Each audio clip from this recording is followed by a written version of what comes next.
সোনার দাম বিগত ৩ বছর ধরে ধারাবাহিক অস্বাভাবিক গতিতে বেড়ে চলেছে। ১৯৭৩ সালের পর থেকে পৃথিবী সোনার এই রকম দাম বৃদ্ধি দেখেনি। এ যেন মনে হচ্ছে জাপানিজ বুলেট ট্রেন কোনো স্টেশন ছাড়াই ছুটে চলেছে গন্তব্যের দিকে। সোনার দাম এই অস্বাভাবিক বাড়ার কারণে আমাদের সাধারণ নিম্নবিত্ত পরিবারের কন্যা দায়গ্রস্ত পিতাদের মাথায় হাত। কারণ মেয়ের বিয়ের সময়ে যেটুকু সোনার গহনা না করলেই না, অন্তত একটা গলার মালা, হাতের বালা, কানের দুল, এই কয়েকটা গহনা না দিলে মেয়ের শ্বশুরের ঘর তো সম্মানই থাকে না। তো সামান্য এই কয়েক ভরির গহনা করতে গেলে আজকের বাজারে দাঁড়িয়ে প্রায় 7 থেকে 8 লক্ষ টাকার খরচ আমাদের ভারতীয় টাকায়। এখন প্রশ্ন হচ্ছে, আগামী দিনে আমাদের সমাজের মা বোনেদের সোনার গহনার স্বাদ সত্যি সত্যি কি মিটবে? যদি এইভাবে সোনার দাম বাড়তে থাকে আর টাকার দাম যদি হু হু করে পড়তে থাকে, তাহলে সাধারণ মানুষের সোনার স্বপ্ন আর কোনোদিন পূরণ হবে না। এই আশঙ্কার জায়গায় দাঁড়িয়েই চলুন আমরা দেখি গত 3 বছরে সোনার দাম ঠিক কি হারে বেড়েছে। 2000 সালে 10 গ্রাম সোনার দাম ছিল ভারতীয় টাকায় 4400 টাকা। সেখান থেকে এই যে গ্রাফ যদি আমরা খেয়াল রাখি, 2000 সালে যেখানে 4400 টাকা দাম ছিল সোনার, সেটা বাড়তে বাড়তে ঊর্ধ্বমুখী হয়ে 2020 সালে গিয়ে সোনার দাম এই জায়গাটায় এসে দাঁড়ায় 48,000 টাকা, মোটামুটি 48,000 টাকায় 10 গ্রাম সোনা। 2023 সালে এটা বেড়ে গিয়ে হয়ে যায় 52,000 টাকা, 52,600 টাকা মতো। কিন্তু দেখুন গ্রাফটা খেয়াল করে, 23 সালে যখন সোনার দাম এইখানে ছিল, 25 সালে গিয়ে একেবারে স্কাই রকেটিং, ঠিক রকেটের মতো গতি নিয়েছে, ঊর্ধ্ব আকাশে উঠে চলেছে। বর্তমানে এই 2025 সালের অক্টোবর মাসে সোনার দাম রেকর্ড ছুঁয়েছিল। কত হয়েছিল? 1,33,000 টাকা। 1,33,000 টাকা সোনার দাম হয়েছিল। এখান থেকে বুঝতে পারা যায় যে 23 সালে যেখানে 52,000, 25 সাল শেষ হওয়ার আগেই অক্টোবর মাসে হয়ে গেল 1,33,000। তার মানে 2.5 গুণেরও বেশি, প্রতি বছরে 50%-এরও বেশি করে সোনা দাম বাড়লো এই 3 বছরে। স্বাভাবিকভাবেই সোনা এখন সাধারণ মানুষের হাতের নাগালের বাইরে। বিগত 3 বছর ধরে সোনার দাম যে এইভাবে বেড়ে চলেছে, তা কি কারণে সোনার দাম বাড়ছে, কোন কোন বিষয় এই সোনার দাম বাড়ার ক্ষেত্রে গুরুত্বপূর্ণ ভূমিকা পালন করছে, সেই আলোচনায় আমরা আজকের এই ভিডিওতে করব। প্রথমত আমরা বলতে পারি খুব স্বাভাবিকভাবেই যে ডিমান্ড অ্যান্ড সাপ্লাই থিওরি, অর্থাৎ যোগান এবং তার চাহিদা।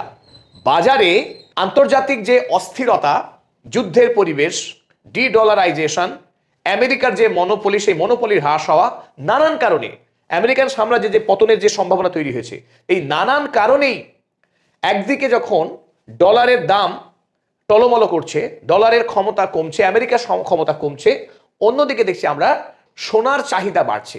অর্থাৎ বিশ্বের বাজারে যে পরিমাণ সোনা আছে মজুদ, তার থেকে চাহিদা অনেক গুণ বেড়ে গেছে।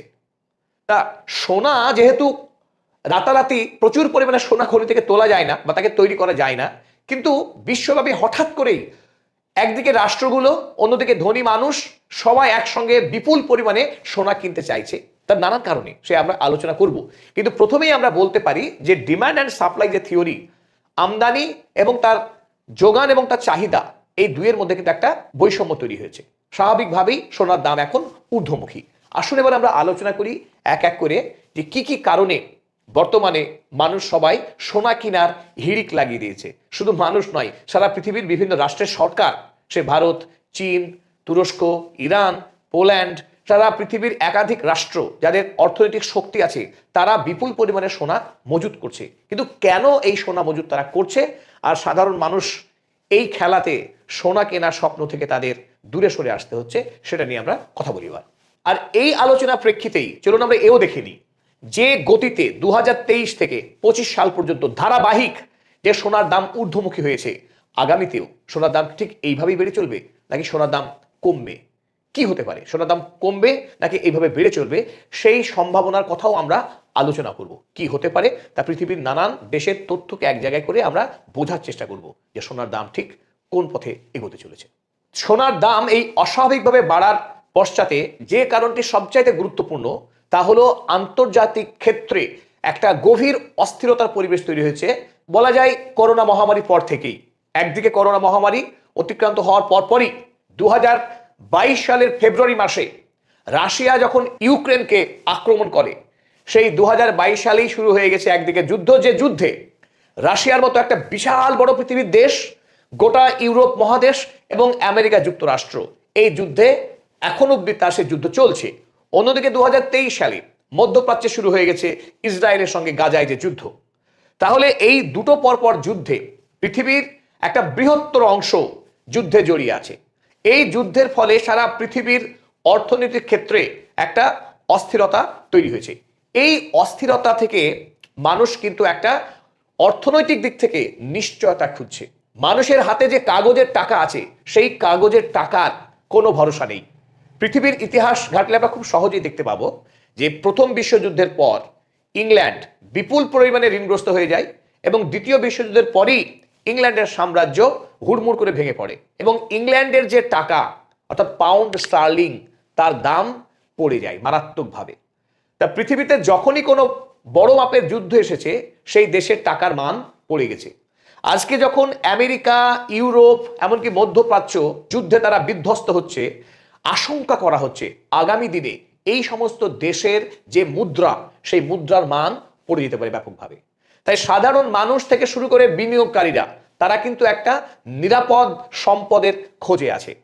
কাগজের টাকার দাম মুদ্রাস্ফীতি হয়ে পড়ে যেতে পারে, জিনিসের দাম হু করে আকাশচুম্বী হতে পারে, কিন্তু সোনা এমন একটা বস্তু যার দাম মোটামুটিভাবে স্থির থাকে এবং যার গ্রহণযোগ্যতা সারা পৃথিবীতে সমান। সে এশিয়া হোক, আমেরিকা হোক, ইউরোপ হোক, সারা পৃথিবীর সরকার কিংবা ব্যবসায়িক প্রতিষ্ঠান সকলের কাছে সোনার মান একই থেকে যায়। এ তো টাকা নয় যে কাগজের টাকা ছাপলে পরেই বাজারে প্রচুর পরিমাণে টাকার যোগান দেওয়া যায়, তাই টাকার দাম পড়ে যেতে পারে। সোনার পরিমাণ যেহেতু সীমিত, তাই চাইলেও কেউ প্রচুর পরিমাণে সোনা বাজারে আমদানি করতে পারবে না। এই সোনার এই যে ধ্রুব দিকটা রয়েছে, যে সারা পৃথিবীতে বিপুল পরিমাণে সোনার কেউ খনন করে পরিশুদ্ধ করে বাজারে আনা দুষ্কর কাজ। তাই পৃথিবী এখন এই কাগজের টাকা থেকে, কাগজের টাকার যে অস্থিরতা, কাগজের টাকার যে দাম পড়ে যাওয়ার যে বিপুল ভয়, অর্থাৎ ধরুন আমার কাছে আজকে 5 লক্ষ টাকার কাগজের টাকা রয়েছে, কিন্তু আগামীকালই বাজারে বিপুল পরিমাণে আর্থিক মন্দা শুরু হয়ে গেল, বিপুল পরিমাণে মুদ্রাস্ফীতি দেখা দিল। সেই মুদ্রাস্ফীতিতে 5 লাখ টাকায় যদি আজকের দিনে দাঁড়িয়ে আমি 10 কাঠা জমি কিনতে পারি, আগামী বছরে দেখা গেল মুদ্রাস্ফীতির ফলে জিনিসপাতির দাম এত বেড়ে গেল, সেই 10 কাঠা জমির দাম 10 লাখ টাকা হয়ে গেল। তো আমার কাছে যে কাগজের টাকা ছিল, সেই কাগজের টাকা দিয়ে কিন্তু আমি 10 কাঠা জমি কিনতে পারবো না, আমার তখন 5 কাঠা জমি কিনতে হবে। সোনার ক্ষেত্রে কিন্তু এটা হয় না। চলমান অর্থনীতির সঙ্গে সোনার দাম সবসময় একই রকম থেকে যায়, ফলে টাকার দাম পড়ে যাওয়ার ভয় থেকে মানুষ কিন্তু সোনার দিকে ঝুঁকছে। তাই স্বাভাবিকভাবেই সারা পৃথিবীতে সোনার প্রচুর পরিমাণে চাহিদা শুরু হয়েছে, কিন্তু সেই পরিমাণ যোগান না থাকার কারণে সোনার দাম ঊর্ধ্বমুখী। এটা একটি কারণ। দ্বিতীয় অত্যন্ত গুরুত্বপূর্ণ যে বিষয়টি সোনার দামকে প্রভাবিত করছে এখন, তা হলো ডি-ডলারাইজেশন।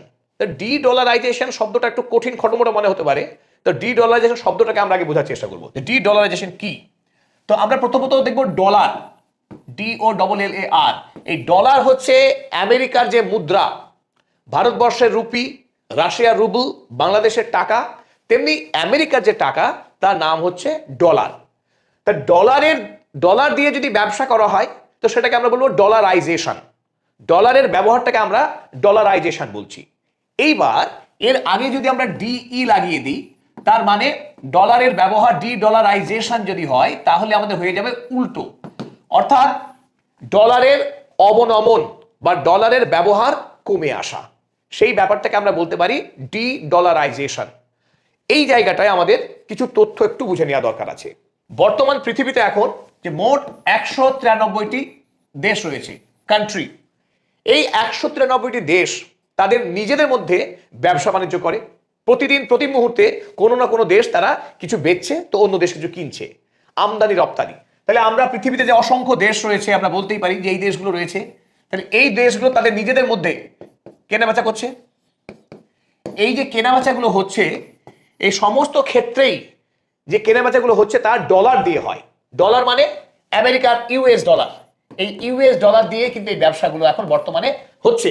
দ্বিতীয় বিশ্বযুদ্ধের পর থেকে 1944 সালের পর থেকে সারা পৃথিবীতে যত রাষ্ট্র আছে সেই রাষ্ট্রগুলোর মধ্যে যে আমদানি রপ্তানি হয়, বিপুল পরিমাণের কেনাবেচা হয়, সেই কেনাবেচাটা একমাত্র আমেরিকার ডলার দিয়ে হতো।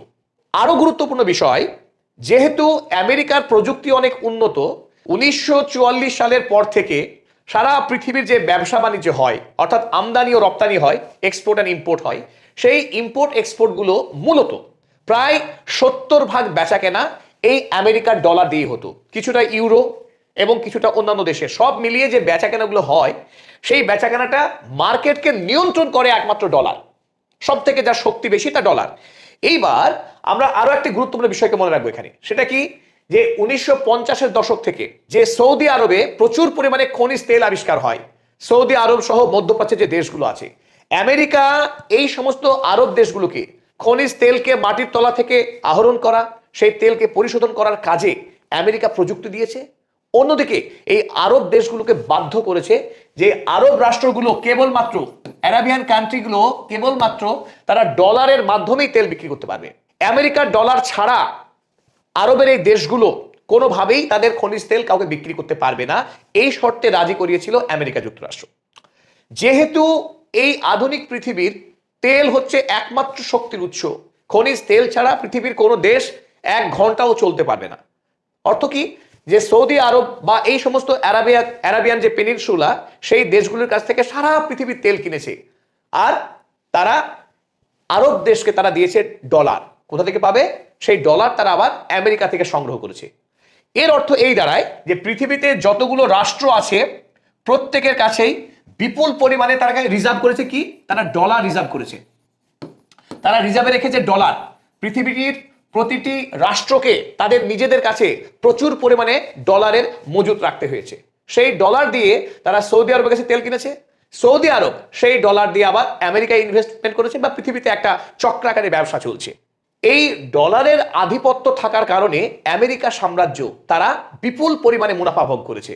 যখনই কোনো রাষ্ট্র আমেরিকা যুক্তরাষ্ট্রের এই যে আধিপত্য তাকে খর্ব করার চেষ্টা করেছে, তখনই আমেরিকা তার উপরে সামরিক হামলা করেছে, সেই রাষ্ট্রকে ধ্বংস করে দিয়েছে। উদাহরণস্বরূপ আমরা বলতে পারি, যখন ইরাকের রাষ্ট্রপ্রধান সাদ্দাম হুসাইন সোনার বিনিময়ে একমাত্র ব্যবসা করবো বলে দাবি করেছিলেন, যে আমেরিকার ওই কাগজ ডলার, ওই টাকা আমরা নেব না, আমাদের দেশের তেল আমরা বিক্রি করবো কেবলমাত্র সোনার বিনিময়ে, এই কথা যখন বলেছিলেন সাহসিকতার সঙ্গে, তখনই যখন সাদ্দাম হোসেন এই কথা সাহসিকতার সঙ্গে বললেন, তখন আমেরিকার 1 নম্বর শত্রুতে পরিণত হলো কে? আমেরিকার 1 নম্বর শত্রুতে পরিণত হলো সাদ্দাম হোসেন।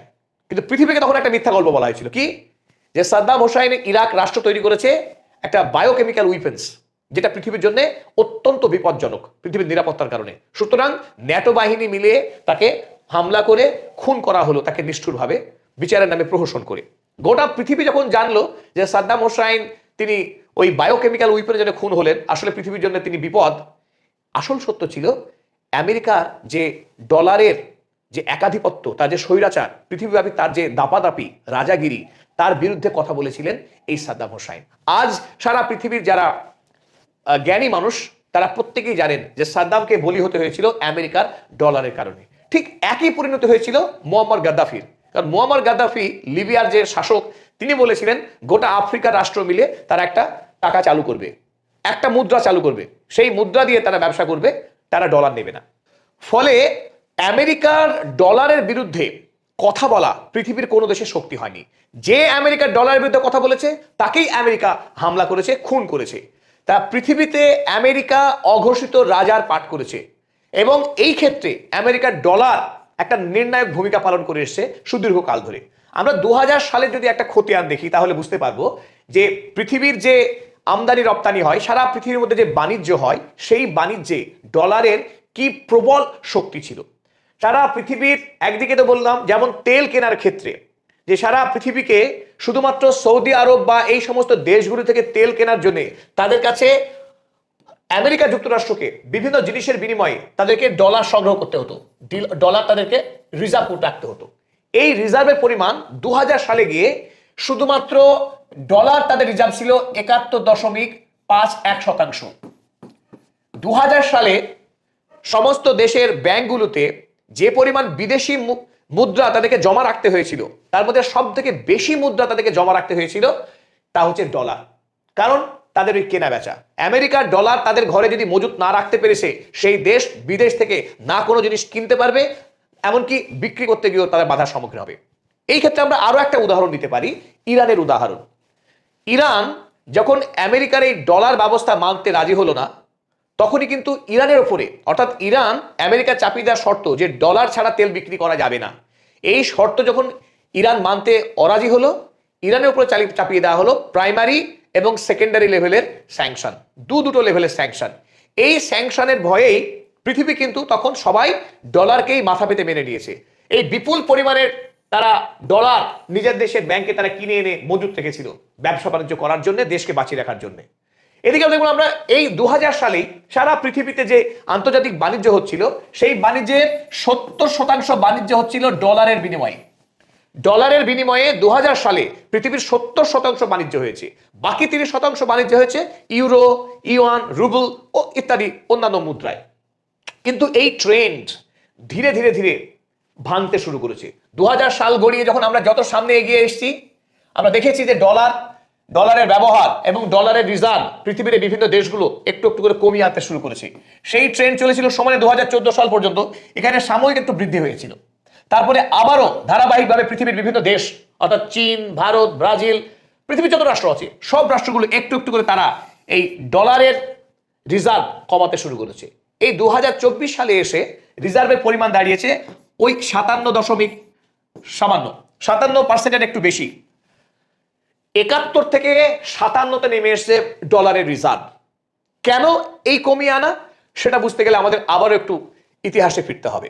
2022 সালের ফেব্রুয়ারি মাসে যখন রাশিয়া ইউক্রেনকে হামলা করলো, রাশিয়ার ব্যাংকে তখন মজুদ ছিল 330 বিলিয়ন মার্কিন ডলার। এই বিপুল পরিমাণ টাকা আমেরিকা মুহূর্তেই ফ্রিজ করে দিল। রাশিয়ার ব্যাংকে থাকা এই 330 বিলিয়ন ডলারকে ফ্রিজ করে দেওয়ার ফলে রাতারাতি এক বিপুল পরিমাণের সম্পদ হারালো রাশিয়া। আবার মরার উপরে খাড়ার মতো রাশিয়ার বেশ কিছু ব্যাংকে আমেরিকা যে সুইফট সিস্টেম থেকেও বিতাড়িত করলো। সুইফট সিস্টেম কি? তো আমরা বর্তমানে ভারতের মানুষ যারা ইউপিআই, ফোনপে বা বিভিন্ন এই অ্যাপগুলো ব্যবহার করি, টাকা ট্রানজাকশন করি, আমাদের ফোনে যে মেসেজ আসে, পৃথিবীর এক দেশ থেকে অন্য দেশে টাকা পাঠাতে গেলে, এক দেশ থেকে অন্য দেশে কোনো জিনিস কিনতে গেলে, যখন আন্তর্জাতিক ব্যাংকগুলির মধ্যে যে লেনদেন হয়, উদাহরণ হিসেবে বলতে পারি আমরা ভারতবর্ষের স্টেট ব্যাংক এসবিআই এর মাধ্যমে যদি আমরা টাকা পাঠাই আমেরিকার কোন একটি ব্যাংকে বা ইংল্যান্ডের কোনো ব্যাংকে, এইচএসবিসি ব্যাংকে আমরা টাকা পাঠাবো, এই যে ট্রানজাকশনটা হবে দুটো ব্যাংকের মধ্যে, এই ট্রানজাকশনকে নিয়ন্ত্রণ করে সুইফট বলে একটা ব্যবস্থা। এই সুইফট সিস্টেম হচ্ছে সারা পৃথিবীতে যে বাণিজ্য হয়, সেই বাণিজ্য ব্যাংকিং যে আদান প্রদান হয়, তার নিয়ন্ত্রণ, তার দেখভাল করার দায়িত্ব হচ্ছে এই সুইফট সিস্টেমের। সুতরাং সুইফট সিস্টেমের মধ্যে যদি কোনো দেশ না থাকে, সেই দেশের বিদেশি লেনদেন মারাত্মকভাবে ব্যাহত হবে। তাদেরকে বিকল্প ব্যবস্থা গড়ে তুলতে হবে, নতুবা তারা আন্তর্জাতিক ক্ষেত্রে বিচ্ছিন্ন হয়ে যাবে। যেটা হয়েছিল রাশিয়ার সঙ্গে। আমেরিকা যুক্তরাষ্ট্র এবং রাশিয়া, তাদের মধ্যে দীর্ঘদিনের যে ঠান্ডা লড়াই অতিক্রান্ত হয়েছিল, ইউএসএসআর ভেঙে গেছে, তারপরেও রাশিয়ার মতো শক্তিশালী রাষ্ট্রকে আমেরিকা এক সিদ্ধান্তের দ্বারা, তাদের যে ডলার নির্ভরতা, এই ডলার নির্ভরতার কারণেই আমেরিকা কিন্তু রাশিয়ার উপরে এই মারাত্মক অর্থনৈতিক আক্রমণ করতে পারলো। সারা পৃথিবীর কাছে আমেরিকা যুক্তরাষ্ট্রের ডলারকে যে অস্ত্র হিসেবে ব্যবহার করা, এটা নজির হয়ে গেল। চীন যখন আমেরিকার প্রতিদ্বন্দ্বী হয়ে উঠছে ব্যবসা বাণিজ্য, প্রযুক্তি, এমনকি সামরিক ক্ষেত্রে, সেই চীনও বুঝতে পারলো যে রাশিয়াকে যদি আমেরিকা এইভাবে পর্যুদস্ত করে, তাহলে আমাকেও ছেড়ে কথা বলবে না আমেরিকা। বর্তমানে পৃথিবীর দুই ভাগে ভাগ হয়ে গেছে। একদিকে আছে কারা? জি7 রাষ্ট্র, যেখানে আমেরিকা, কানাডা, ইংল্যান্ড, ফ্রান্স, পৃথিবীর শক্তিশালী রাষ্ট্রগুলো একদিকে আছে। অন্যদিকে আরো একটি ব্লক তৈরি হয়েছে, যে ব্লকের নাম BRICS. Brazil, Russia, India, China, South Africa, এই দুটি ব্লকের মধ্যে এখন একটা সংঘাত চলছে। যখন দেখা গেল রাশিয়াকে আক্রমণ করছে আমেরিকা এবং অর্থনৈতিকভাবে পঙ্গু করে দিচ্ছে, কিভাবে? তার ডলারের শক্তি থাকার কারণে। এই জায়গায় চীন বিপুল পরিমাণে সোনা কিনতে শুরু করলো, কারণ সোনাই একমাত্র শক্তি যেটা আমেরিকা চাইলেই তাকে ফ্রিজ করতে পারবে না। আমেরিকা চাইলে চীনের ব্যবসা বাণিজ্য বন্ধ করতে পারবে না, তাতে সুইফট ব্যবহার করা বাধ্যতামূলক নয়, এমনকি ডলার গ্রহণ করা বাধ্যতামূলক নয়। এদিকে ভারতবর্ষ অনুরূপভাবেই বিপুল পরিমাণে তার বৈদেশিক রিজার্ভের ডলার কমিয়ে